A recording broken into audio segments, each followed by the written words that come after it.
a national conversation that couldn't have come at a better time. Nigeria's urgent need to rethink how we plan and use land in our cities and communities. As rapid urbanization, population pressure, and housing deficit continue to stretch our infrastructure and planning systems, the Nigerian Institute of Town Planners is convening a national colloquium here in Abuja. The theme: promoting inclusive land use planning for sustainable national growth and development in Nigeria through the instrumentality of Nigeria Urban and Regional Planning Law, URP Law, Cap 138, Laws of the Federal Republic of Nigeria 2004, calls for attention to a question, and that affects all of us. How can planning laws translate into real, livable, and inclusive communities? With the FCT Minister Nyesom Wike as the chief host of the event and other top government figures in attendance, expectations are high that this colloquium will move beyond rhetoric to real policy direction.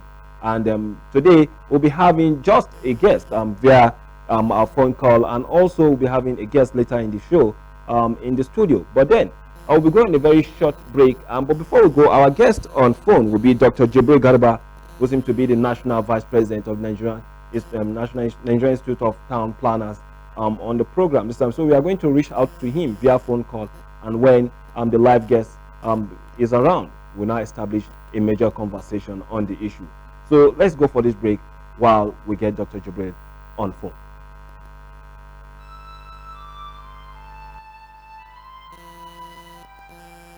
We are a nation blessed with people of diverse cultures, religions, languages, and opinions.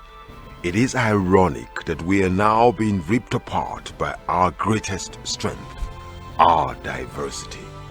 We have allowed intolerance, insensitivity, bigotry, and nepotism to blind our vision of the greatness we can achieve working together as one. We may not have the same culture, nor religion, nor language, but we all belong to the same nation by the divine will of God. We did not choose to be Nigerians. Nigeria chose us. This nation is our divine heritage, and if we open our eyes, we would realize that what divides us pales in comparison to what unites us. And by the comparison and conciliation of our differences, we will grow until our differences disappear. Our unity cannot be willed by mere declarations, nor do we get unity by ignoring the questions that beg for answers. We must celebrate our diversity and debate our differences without fracturing our unity. Our strength is not in our numbers, but in our unity, because even the weak become strong when united. Nigeria unite. This message is brought to you by Abuja Broadcasting Corporation, owners and operators of ASO Radio 93.5 FM Abuja, ASO Television DSTV Channel 392, Star Times Terrestrial Channel 127, Free TV Channel 507, People's TV Channel 285, and UHF Channel 38.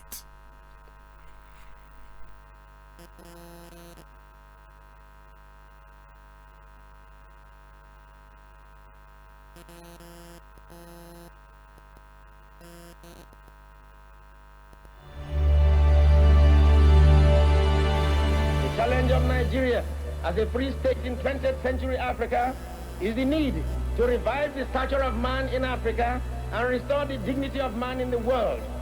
Nigerians believe passionately in the fundamental human rights. We regard all races of the human family. Break, and joining us now is Dr. Jibril Garba, who seems to be the National Vice President or the National Deputy or National Vice President, as the case may be, for the NITP. And Doctor, good afternoon and welcome to the afternoon edition. And I just want to actually model your position, National Vice President, if that is correct. Yes, please. Okay, second vice president of the institute. Second vice president. Okay, thank you for joining us once more on the afternoon edition. And let us quickly go just into the brief of this particular program. The NITP is trying, will be holding, I believe tomorrow there's a press briefing to further address some of the issues with respect to the colloquium. Can you just give us a brief understanding of the colloquium itself? Okay, thank you for having me once again. The Nigerian Institute of Town Planners is organizing the 56th annual international conference of the Institute from 27th to 30th October this year at Michael Luxury Hotel. And the first program of the day is on 27th of August, which is the colloquium on the implementation of Nigeria Urban and Regional Planning Law. And this is the first of its kind, because it is a law that was is a law that has been on ground since for more than 40 years. But the implementation is nothing to write home about. So the Institute, as a concerned stakeholder, is really concerned, because this is what will determine, will shape the future of Nigeria. Lack of its implementation has caused a lot of problems to the environment in Nigeria as a whole. So we need to implement it, and for that purpose, the Institute is looking forward to, with experts, relevant stakeholders to discuss the law itself, the challenges of implementing the law and the need for implementing the law. So basically, it's a contemporary issue that will be discussed, and let's chart a way forward. Okay, let me just quickly come in now. The focus here is on promoting inclusive land use planning for sustainable national growth and development in Nigeria. And one word actually pricks my attention now. In this particular theme, what does inclusivity mean in the Nigerian context, where we have so many informal settlements and unplanned growth dominating most of our cities? Yes. Actually, the issue of inclusivity is a term that is contemporary in nature. It's a term that enhances sustainability. It's a term that enhances conducive environment. For you to have a inclusive city, you need to have all the relevant stakeholders in force to be together. So basically, we are out to ensure that all relevant key stakeholders that matters most in the implementation of urban governance are involved. And that is why we have in stock, among the stakeholders that are expected to grace this occasion, apart from the number one person in Nigeria, that's His Excellency, the President of the country. We have the Honorable Speaker of the House of Representatives. We have other governors and some other stakeholders in the built environment, including the Honorable Minister of Works and Housing and Urban Development, as well as the FCT. So all these are key stakeholders, among others, like the people in the built environment, the housing developers, and so on and so forth. So basically, all these things are inclusive in nature. We are carrying them along so that whatever we are formulating, whatever law we are formulating, whatever resolutions we are taking, it will be something that will stand the test of time. Okay, okay. Let me just quickly come in now, stating all these categories of persons that will be there. Most especially the policymaker seem to be one of the most beautiful aspects of this particular colloquium, because at the end of the day, they formulate the law and to see that yes, this issue is properly addressed. But why is the colloquium particular now, and given the economic and infrastructural challenges facing many of the Nigerian cities, to be precise? Well, we are particularly concerned about the colloquium because the Nigeria Urban and Regional Planning Law is a law that has established, that has not left anyone outside. It's really inclusive in nature, inclusive in the sense that from local government to the federal government, the law has taken care of how the organization, the governance of the environment will be. That is from the local government. There's provision for combination of authority. Then from the state government we have boards, state urban development board, urban boards. Then from the federal government we have the commission to be set up. But if you look at it right from the federal, it's a federal law actually. The whole Nigeria Urban Regional Plan is a federal law. It is the federal government law. It is the federal government that instituted it and formulated it and approved it as a law. So unfortunately in the implementation, we are nowhere to be found. There's no commission that is in charge of this urban planning. At the state council, that's at federal level. At the state council, at the state level, is just few that has domesticated the law by creating. The last one is Ebonyi. The first one was Lagos, and since around 1998, they are about. Then the last one is this year, just last week or 2 weeks ago, by Ebonyi state government. So if you can count them, they are nothing to write home about. Okay. They are very few. Okay. So basically, we are encouraging. It is all inclusive. It is inclusive in nature. It will help a lot. It will put the right professionals at the right place. It will help us in solving so many environmental problems, such as flooding, that has bedeviled the entire country. Okay. It is something that will really checkmate a lot of environmental abuses and disorderliness. Okay, thank you so much, Dr. Jibril Garba, for joining us, the second vice national, and we appreciate the context you've been able to place us. Now we have the chairman organizing committee who is here right here in the studio, and he will take it up from just after this break. Thank you so much, and wish you the best. Thank you so much. I appreciate it. Short break, and when we return, we'll be having the chairman organizing committee of the colloquium to tell us more from the foundation laid already by the national vice. As equal. Under no circumstance shall we accept the idea that the black race is inferior to any other race. I appeal to all our leaders, far and near, to forget the wounds which were inflicted in cause of our internecine altercation. The love of our country should outweigh the love of our petty selves. The enjoyment of individual freedom under the law should mean more to us than our self-centered party programs and manifestos. Common dangers and common enemies alert us on the need for common security. Come and join Abubakar with me, Sadauna, Awolowo, Akitola, Ofarebe, Okpara, Ikoku, Aminu Kano, Ibrahim Imam, and Taka. Let us bind the nation's wound and let us heal the breaches of the past, so that in forging our nation, there shall emerge on this continent a hate-free, fear-free, and greed-free people who shall be in the vanguard of a world task force whose assignment is not only to revive the stature of man in Africa, but to restore the dignity of man in the world.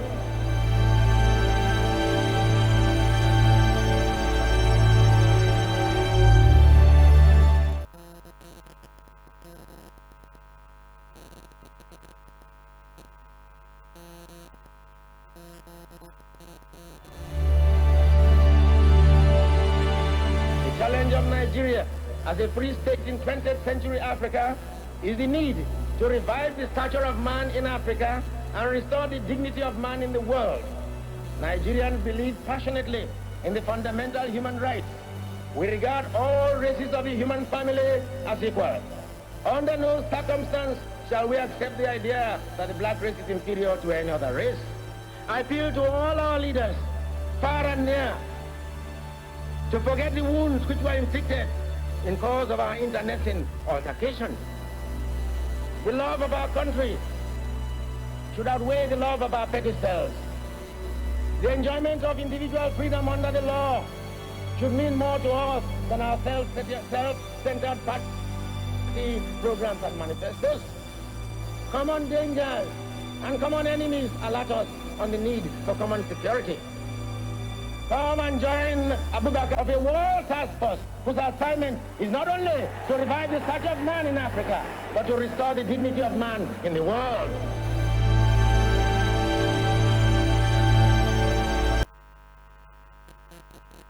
Just before the break, we had the national vice of the second vice of the Nigerian Institute of Town Planners, Dr. Jibril Garbat, giving us foundation on the issue of the colloquium that has been planned by the NITP. And so much has been said just within the few minutes that he was able to answer our call via our call on the program. And now we have the chairman organizing committee in person of town planner Onibokun and Bimbola, who is here in the studio. Good afternoon and welcome to the afternoon edition. It's a pleasure to be here. I understand the stress you had to pass through to come to this particular point, the center of Nigeria. My pleasure. But how is the planning going on with respect to the colloquium? So much is being discussed nowadays, and then you want Nigerians to actually look at the planning law. Why at this particular point in time? The right time, the best time now is now. First, Nigeria is an era of urban majority. We now have more people living in towns than in cities. Second, the rate of urbanization is so rapid that we have a situation where cities are expanding faster than the rate of infrastructure provision. So the rate of urbanization is high. The expansion and the multiplication of cities are becoming the norm, and we have more people living in cities than in rural areas. Before it used to be rural majority. Now Nigeria is in a situation. And remember that at independence, with a population of 55 million, we had the same land, 927 square kilometers. The same land that 55 people shared in 1960. It's the same land that we have about 230 million people sharing now. And that means the density, man-land ratio has reduced tremendously. Second, the rate at which the problem is created, how many cities, how many states can respond. It is becoming more chaotic because federal government cannot do it alone. But in this particular case now, how does the 2004 urban and regional planning law still remain relevant or outdated in addressing urban issues? The 2000, it was even in 1992, the created of 1992, that was adopted in 2004 to Chapter 138 of the Law of Federation of Nigeria. And it was even reviewed by Abu Salam administration in 1999. They have a review of the law. It is a law that was well thought out. Nigeria has been a member of the protocol in advocating sustainable development. We are talking about sustainable cities. We are talking about smart cities, infrastructure provision, adequate infrastructure. But we discover that it is not just by mouth. And federal government had always been in the lead of advocating for change and for states and local government to follow. It is only not only in urban and regional planning law. Land use decree was a federal government initiative, and government did a lot of things in that. Local government reform was federal government initiative. Housing, federal government has been talking about housing for all in Nigeria. So federal government has been in the lead of creating policies, but it is not sufficient to create a policy that will not have a backward linkage to the states and local government. And it is very erroneous for anybody to think that the role of federal government must stop with the boundary of Abuja. We now have millionaire cities, cities having more than 1 million people. It will be very erroneous for us to think that the responsibility, the economic benefit of Kano stop with the physical boundary of Kano, or economic boundary of Lagos and Port Harcourt, Ibadan, stop with physical boundary of these cities. And if we really want Nigeria to move forward and join the Committee of Nations in advancement and in development, we must make sure that all levels of government are carried along to respond to the need of the moment. So now, with respect to that, now looking at remodeling this particular law, but then let us focus on policy and implementation now. Nigeria has well-written laws, and especially the planning laws, but weak enforcement seems to be a major challenge. But what practical steps or policy outcomes are you hoping that this colloquium will actually address? Why do we have weak enforcement? 3 reasons why we have weak enforcement. There is no adequate consultation with the stakeholders. When you say the stakeholders, are you referring to the institute between itself among the federal, state, and local government? Okay. If federal government makes a law in Abuja and stays in Abuja, it's not concurrent. It's not carrying the state and local government along. That is the first. The second is this: Nigeria is a federal polity, yes. Urban planning and development matters is in residual something, yes. But the federal government has responsibility to get other levels of government to participate through several approaches. In America, they use the carrot and stick. Well, look, in education now, government says, UBEC, universal basic education. Government says, state will support you in basic education program if we provide social fund, federal government with counterpart fund. You understand? In the Shagari era, if you remember, some houses were built by federal government that were demolished by state government because they said there was no consultation. So what we have to do now is to carry everybody along to recognize the dilemma we are in. We are in an emergency. The land is fixed. It's even reducing. With the exit of Bakassi, like natural land is reducing. Then so many states now have problems that federal government can assist through technical assistance, through grants in aid, through education, through provision of support services, and federal government has opportunities to have access to donor agencies, international donor agencies that state. Look at when we were doing MDG. MDG was anchored by federal government, where a lot of states participated in MDG. Under the MDG, federal government introduced urban renewal, and about 14 states. We identified 14 cities in Nigeria to participate in urban renewal. And not only that, if you look at housing now, no state has been able to break even in housing delivery. But now, in this particular case, most especially in rural communities, I remember when the present leadership was brought on board of your institute, Yes. I remember one of the topics that was actually discussed was rural planning by the Vice Chancellor from Ahmadu Bello University. But now, how can local government, who often lack technical expertise in all these, be empowered to implement land use plans effectively? Why do they have poor technical capacity? Several reasons. One, they don't have the staff. They don't have the staff on ground. Two, they don't have the infrastructure, the institutional framework to even deliver. In most local governments now, the people who own the life of the people, the obas, obis, emirs, they are not involved in development. You understand? Development at local government level is based on the whims and caprices of who is in government. Whereas the land is there suffering. The people are there suffering.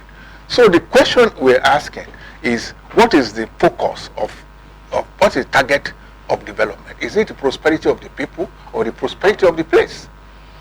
If prosperity of the people is our target, then all hands must be on deck. It is not something about what level of government. It's what is good for Nigerians, what is good for the nation. How can all levels of government work together to deliver us from these shackles of poverty?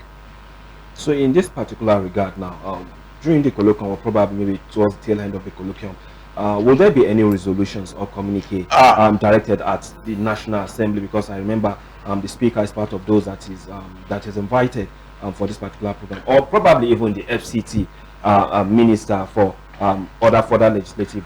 The colloquium is structured to achieve 4 things. What are these 4 things? First, we are bringing 5 Nigerian cities to discuss the lessons of experience in physical development planning. When you say 5 Nigerian cities, Kano, Lagos, Port Harcourt, Ibadan, and FCT. They are coming to showcase the problem they are having. How are they solving the problem of land use planning, problem of development control? How are they even managing their resources? Each city will come and talk, and we'll have discussion and talk about it. Second, we'll look at the law and examine what are the roles and responsibility of each level of government as defined by the law, and how are these roles played. What areas can federal government intervene to assist the states? What areas can federal government state intervene to assist the local government?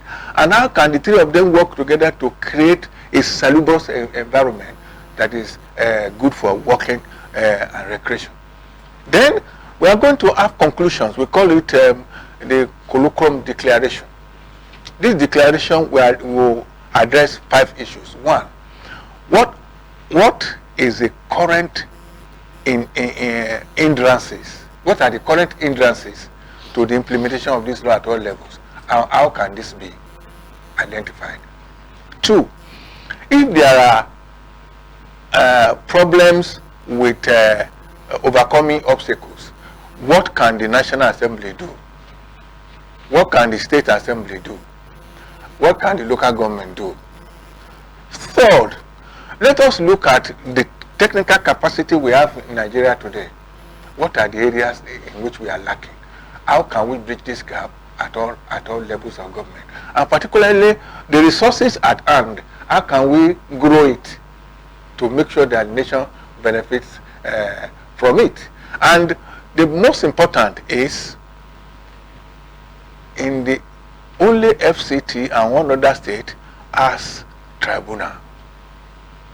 FCT as the planning tribunal, and all the states are committing errors. They will demolish houses. There will be no sanction.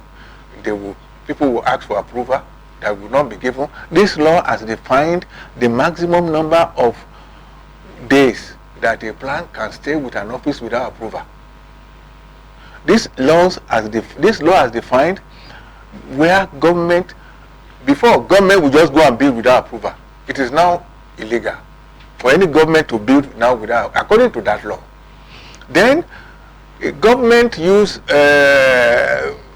brigandage to take over people's land without payment of compensation. But then there are so many of that. This law, and I hope that after the colloquium, we'll be able to talk further on this particular issue, because there are several places where many Nigerians are actually complaining, not just in the FCT, even in Lagos State and in Kano State, where we see demolition day in, day out, and then the question still remains: are there actually town planners, and are there those who actually supervises development of this plan? At the point of development, before coming down to put down this building, people were there. There are institutions there that are actually mandated to look at some of these issues, but why didn't they take action? But let me quickly take you on this.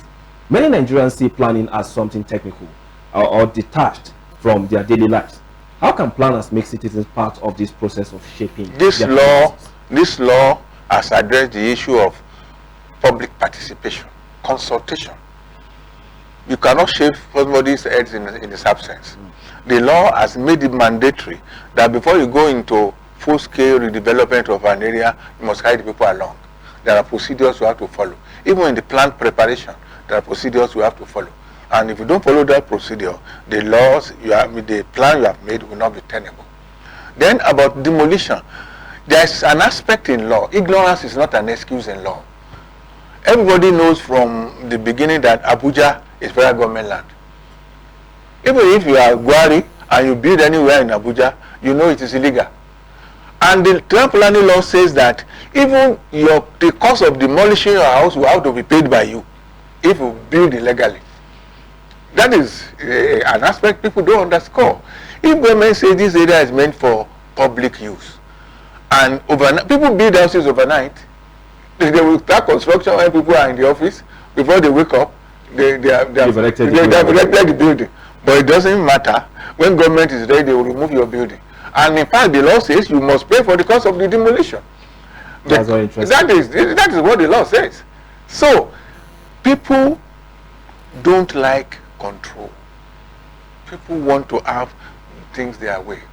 But it has been discovered that at the rate at which population is growing, if plans, appropriate plans are not prepared, if sanctions are not put in place, if enough manpower is not put in place, we will just be running in a circles. Okay, let me quickly come because we've already run out of time, but I will just ask you two brief questions and I would like response to each of these questions. And what role do you see for digital planning tools, especially like use of GIS technology improving planning efficiency and transparency? And I want you to tie this to the demography of the youth influx into these urban cities.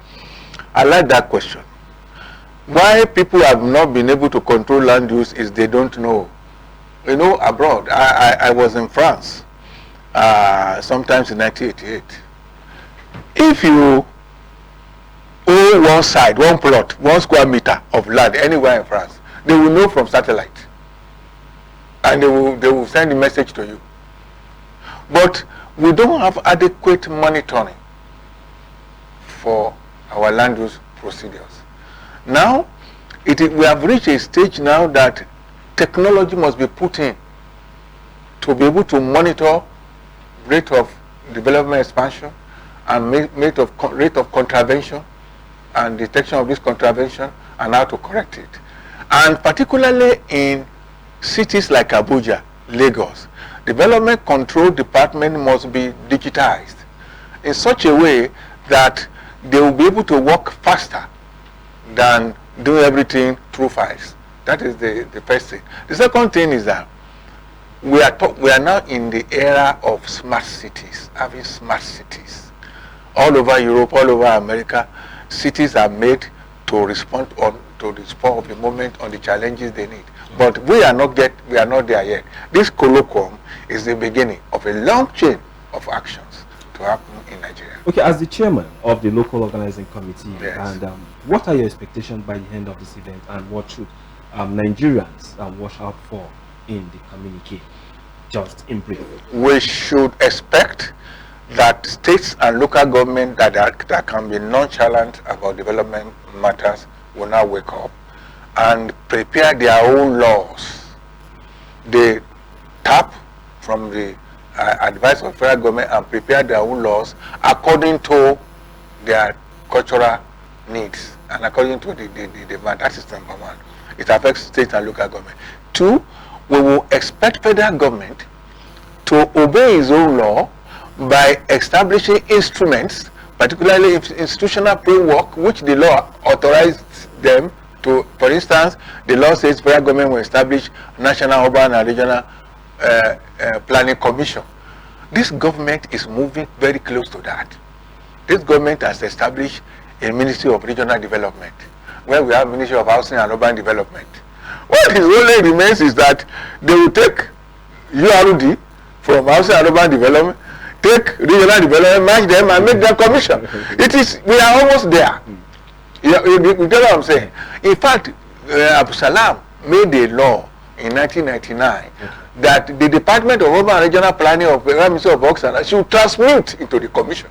We expect that at the end of this colloquium, government will pick up from where we stop. Okay, just quickly, in 30 seconds, I want you to respond to so we can call it a day. How can the public and professionals who are not town planners tap into the conversations and recommendations that emerge from the colloquium? Good. 30 seconds. Second, well, first, we have invited all professional bodies in the built environment, the engineers, architects, surveyors. In fact, they were part of the law. When we were making the law in 1990, all professional bodies were represented, and Minister of Justice was the one that was banded it. Second, all Nigerians, not only professionals, yes, will benefit from the outcome of the colloquium. Thank you so much, Town Planner Onibokun Abimbola, for joining us on the afternoon edition today. He is the chairman of the organizing committee for the Nigerian Institute of Town Planners colloquium that will take place on 27th of this month in Nikon Luxury Hotel, and we hope that many Nigerians will join them, because this is a major shift. Creating and formulating laws for the betterment of human is very important, and as he has rightly stated, that the drive into most of urban cities seem to be reducing the land, and that further increases the cost of even this land. So we hope to learn more from the colloquium. My name is Isa Nuhu. This is how far we can go today on the afternoon edition. Thank you once more for joining us. My pleasure. Have a wonderful day and stay blessed. Thank you.